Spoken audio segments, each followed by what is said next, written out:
Amin. Akan duduk. Umat Tuhan, saya sampaikan bahwa sebenarnya jadwal saya itu minggu lalu, tapi karena tidak melayani maka minggu ini.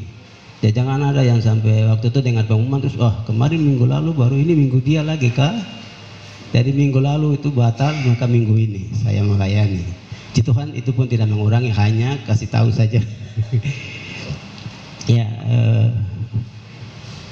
firman Tuhan yang saya siapkan untuk kita di sore ini terdapat di dalam Injil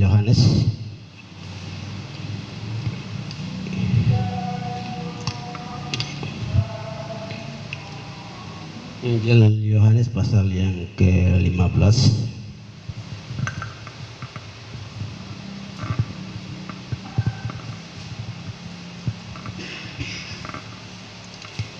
Injil Yohanes pasal yang ke-15 ayat 9 sampai ayat yang ke-17. Kop daripada renungan kita di sore hari atau kop dari pembacaan ini adalah perintah supaya saling mengasihi. Ayat 9, seperti Bapa telah mengasihi aku, demikianlah juga aku telah mengasihi kamu. Tinggallah di dalam kasihku itu. Jika kamu menuruti perintahku, kamu akan tinggal di dalam kasihku, seperti aku menuruti perintah Bapakku dan tinggal di dalam kasihnya.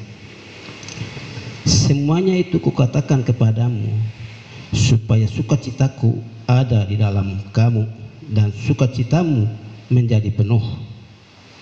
Inilah perintahku, yaitu supaya kamu saling mengasihi seperti aku telah mengasihi kamu. Tidak ada kasih yang lebih besar daripada kasih seorang yang memberikan nyawanya untuk sahabat-sahabatnya. Kamu adalah sahabatku jikalau kamu berbuat apa yang kuperintahkan kepadamu. Aku tidak menyebut kamu lagi hamba, sebab hamba tidak tahu apa yang dibuat oleh tuannya. Tetapi aku menyebut kamu sahabat, karena aku telah memberitahukan kepada kamu segala sesuatu yang telah kudengar dari Bapakku. Bukan kamu yang memilih aku, tetapi akulah yang memilih kamu. Dan aku telah menetapkan kamu supaya kamu pergi dan menghasilkan buah dan buahmu itu tetap, supaya apa yang kamu minta kepada Bapa dalam namaku diberikannya kepadamu. Ayat 17, inilah perintahku kepadamu, kasihilah seorang akan yang lain. Tuhan, demikianlah jauh pembacaan kita di sore hari ini. Beberapa hal yang kita bisa ikuti sebagai motivasi, sebagai dorongan di dalam kehidupan kita yang baru saja kita baca daripada Yohanes ini, ayat yang ke-10, jikalau kamu menuruti perintahku, kamu akan tinggal di dalam kasihku, seperti aku menuruti perintah Bapakku dan tinggal di dalam kasihnya. Bapak Ibu, kasih yang selama ini kita dengar, kasih yang selama ini dituntut kita sebagai orang percaya, anak-anak Tuhan, terima dan lakukan dalam hidup kita, bukan kasih yang dibuat-buat. Firman Allah berkata, Yesus sendiri berkata di dalam ayat yang ke-10 barusan kita baca, tinggallah di dalam kasihku seperti aku menuruti perintah Bapakku dan tinggal di dalam kasihnya. Kasih yang ada pada kita harus lihat daripada petunjuk Yesus. Kasih yang dilakukan oleh Yesus Kristus. Kehidupan sehari-hari kita belum ada orang yang mati. wah sana punya masalah, terus saya kasih diri bilang kau di belakang saya orang bunuh sudah. Kasih seperti itu belum ada di diri kita sebagai manusia. Sedangkan Yesus bilang, kasih yang ada padaku, kasih yang saya kasih ke kamu yang ada padaku, kasih yang ada padaku dari Allah, dari Papanya. Jadi ini sudah ada petunjuk. Bapak Ibu, kasih yang ada dalam hidup kita, kita harus memahami seluruh kitab suci, sehingga kehidupan kita yang lama, tadinya saya itu dulu karena lahir jauh dari gereja, jadi sering-sering tidak sembahyang, atau saya ini punya latar belakang itu mungkin datang dari kegelapan, mungkin orang pakai obat-obatan dan lain-lain. Tapi saat kita sudah masuk di dalam gereja Tuhan, atau kita sudah menyerahkan diri sebagai orang percaya, bertobat, hidup baru mulai hari itu dituntut untuk hidup dalam kasih.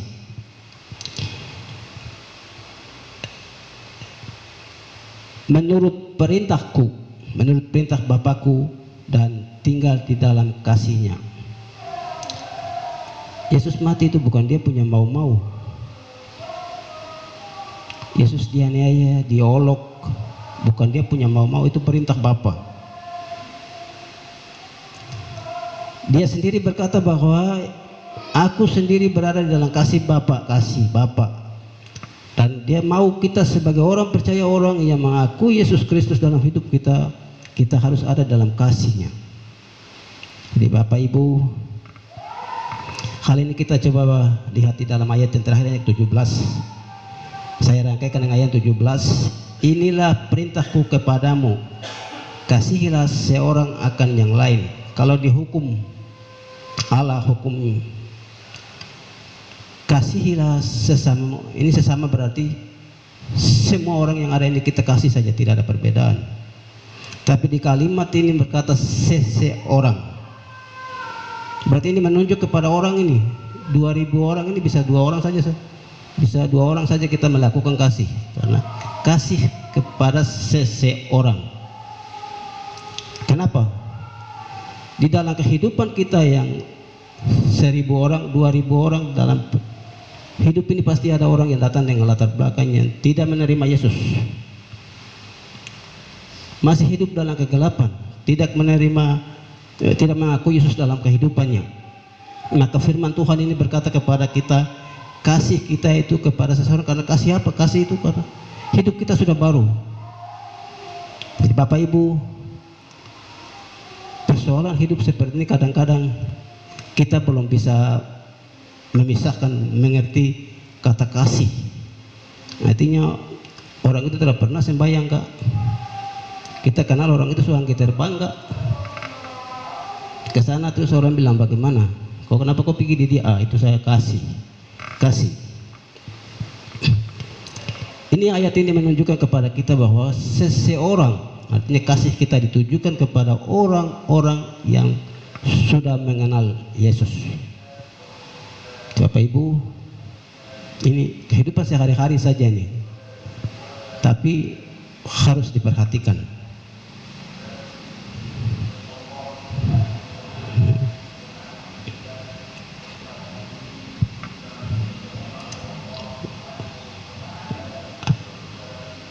Ayat yang ke-12, inilah perintahku, yaitu supaya kamu saling mengasihi seperti aku telah mengasihi kamu. Itu tadi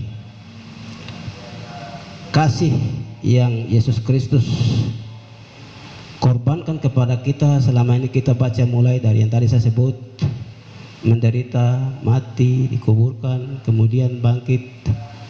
Itu kasih yang dia terima dari Allah. Sekarang yang dia tuntut kita terima dari dia itu yang di ayat yang ini nih, ayat yang ke 12 ini. Inilah perintahku, yaitu supaya kamu saling mengasihi seperti aku telah mengasihi. Ya, saling mengasihi seperti aku telah mengasihi kamu. Jadi Bapak Ibu, kita dalam kehidupan kita sehari-hari terutama kita yang dikenal di lingkungan kita, di kelompok persekutuan kita sebagai orang-orang percaya, kasih yang kita lakukan, kasih yang kita pegang kepada hidup kita, dalam hidup kita, hendaklah kasih di dalam hidup baru. Saya kasih contoh satu tadi yang saya saksikan tadi, persoalan jasmani seperti ini dalam kesempatan seperti biasa orang ribut sana sini, walaupun itu orang sembahyang lagi, orang percaya lagi, tapi kalau dalam pertemuan seperti itu mungkin karena lihat dengan mata terus perasaan muncul, jadi yang begini-begini orang lupakan, artinya bilang nanti mungkin ada waktu. Tapi kalau kasih itu sudah ada dalam, kasih hidup baru itu sudah ada dalam kehidupan kita, situasi apapun, suasana apapun, keadaan apapun, hidup ini tetap dikendalikan, tetap dikuasai dengan sukacita. Intinya orang sukacita, lalu hal-hal seperti itu dipikirkan baik. Saudara, keadaan seperti ini kadang-kadang kita orang-orang percaya ini tak tahu, mungkin emosi kita katakan iblis juga tidak, emosi juga tidak, tapi mungkin karena lihat terus yang kita sampaikan ini yang bagus-bagus ini kan belum pernah dia pikirkan sebelum dia dari sana datang ke tempat di mana pertemuan itu, dia belum pikirkan, datang begini dengan perasaan, dengan kata-kata yang dia siapkan bahwa sebentar saya bicara begini, sebentar saya lihat persoalan itu begini, datang begini, kita bicara yang baik-baik saja. Akhirnya dia bilang, wah kenapa bicara begitu? Bapak Ibu, kasih yang dimaksudkan atau Yesus sarankan kepada kita anak-anak atau orang-orang percaya yang mengaku dia, yang terima dia sebagai juru selamat, hal-hal seperti ini kita harus mengandalkan kasih itu dalam hidup kita. Jangan sampai kita menomor keduakan Tuhan langsung kita lihat dari persoalannya. Itu sebenarnya tidak. Ya Bapak Ibu yang saya kasih dalam Tuhan, ini sederhana saja, tapi kalau untuk melakukan dalam hidup, ya Bapak Ibu yang saya kasihi dalam Tuhan,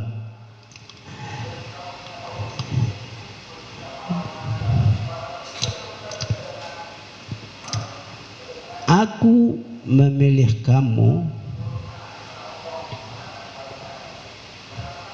aku sudah menetapkan kamu pergi dan menghasilkan buah. Memilih. Kita semua yang ada ini, yang selama ini dalam persekutuan kita, ada yang melayani, ada yang memberitakan firman Tuhan, ada yang memimpin pujian, ada yang bermain musik, ada yang semua itu bukan kebetulan. Itu dipilih oleh Tuhan untuk melayani Tuhan. Jadi di dalam persekutuan kita, di dalam jemaat, di dalam perkelompok kita, siapa berbuat apa itu bukan kebetulan, karena kita sudah dipilih. Bukan dipilih saja, Yesus memilih dan dia menetapkan. Artinya apa yang selama ini dipercayakan oleh gembala atau di dalam pelayanan, itu sudah ditetapkan dalam hidupmu. Jangan ada hal lain Bapak Ibu yang kasihi Tuhan. Karena apa? Karena kita sudah dipilih dan dia tetapkan untuk kita tetap melaksanakan barang itu. Contoh tadi, kalau minggu lalu saya punya bagian, terus saya minggu lalu kan tidak dapat bagian, jadi minggu biar sudah yang lain. Berarti ini kan menolak firman Tuhan, ini kan hampir mirip-mirip dengan itu. Sudah dipilih, ditetapkan, melaksanakan, tidak ada alasan. Bapak Ibu yang saya kasihi di dalam Tuhan kita Yesus Kristus, kenapa? Kita pastikan bahwa apapun yang kita lakukan di dalam melayani Tuhan harus menghasilkan buah-buah. Artinya menunjukkan hal-hal yang baik di dalam pelayanan kita. Jadi, bukan saja pelayanan, tapi sikap dan perilaku kita sebagai orang-orang percaya harus menunjukkan hal-hal yang baik dalam kehidupan, menghasilkan buah-buah yang banyak.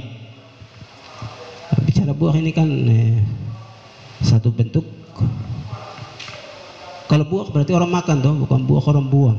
Buah ini kan tidak ada manfaat yang lain, buah makan. Menikmati, artinya hidup pertobatan kita harus dinikmati oleh orang lain. Kalau saya hidup baik, istri saya senang dong. Kalau kami dua hidup baik, anak-anak kami pasti bagus. Kalau ke dalam rumah tangga, dalam persekutuan bagus, orang-orang yang ribut-ribut itu bilang, orang itu tenang, itu orang bagus. Begitu terus sampai di berbagai kesempatan, mau jadi apa, jadi pemimpin, jadi orang apapun, kalau baik-baik ada orang yang memuji bahwa itu baik. Ini yang disebut dengan buah yang banyak. Bapak Ibu yang saya kasihi di dalam Tuhan kita Yesus Kristus, satu ayat lagi untuk menegaskan kepada kita di dalam Yohanes pasal yang ke-8 yang menegaskan dengan apa yang kita ikuti tadi itu, pasal 8 ayat 36. Jadi apabila anak itu memerdekakan kamu, kamu pun benar-benar merdeka.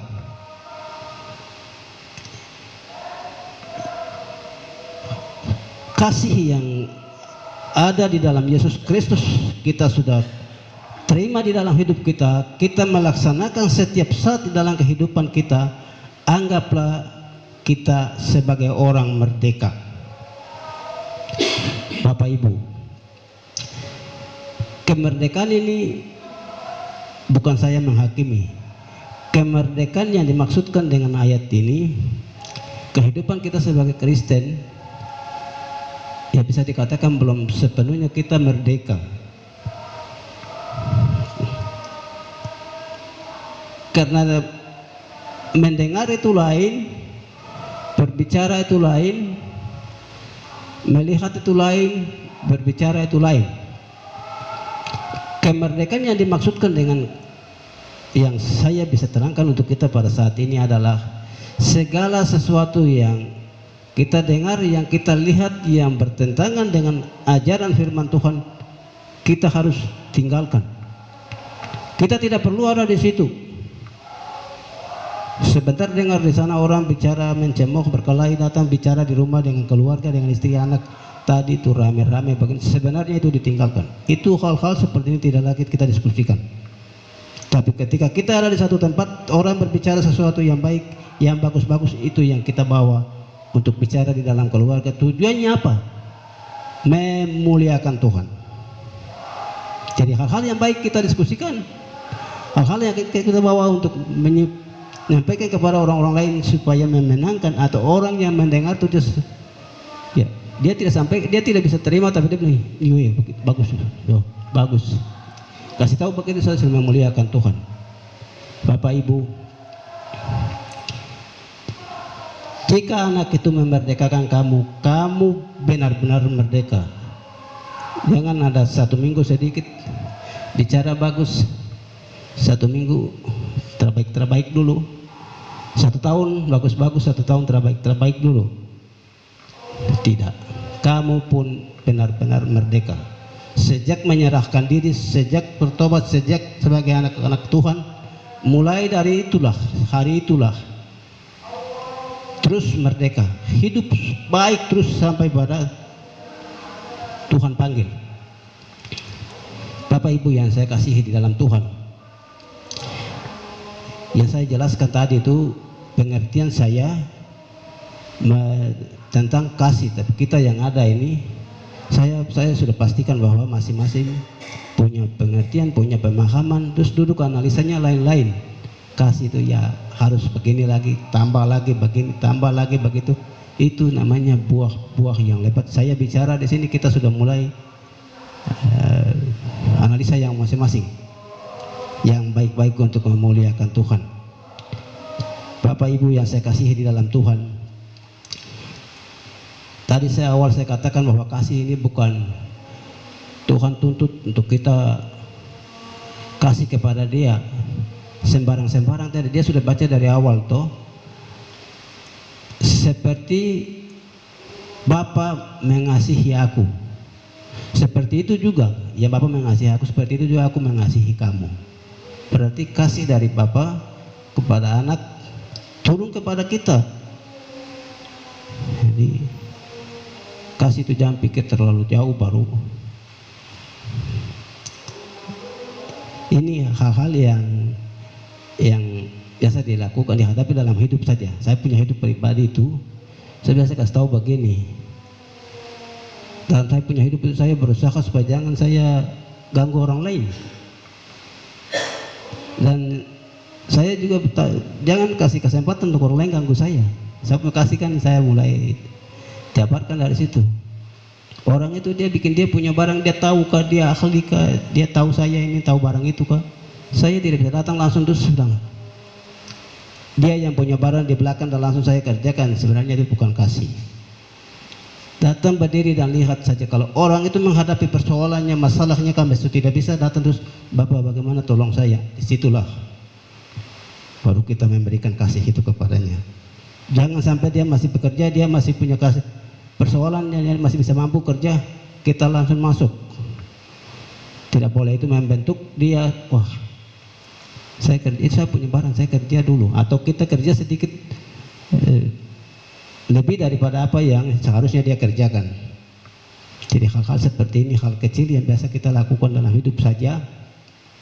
Tapi kalimat-kalimat yang disampaikan firman Tuhan, jabarkan sendiri sesuai dengan apa yang kita lakukan dalam hidup kita. Bapak Ibu yang saya kasihi, kasih itu sebenarnya ya, sore ini saya berharap supaya kita bisa mengerti kasih itu bukan Tuhan Yesus Kristus perintahkan kepada kita sebagai orang percaya. Dia sudah jelaskan bahwa kasih itu bukan kamu bikin-bikin, tidak. Bapak sudah kasih ke saya dan kasih itu sudah yang saya turunkan ke kamu.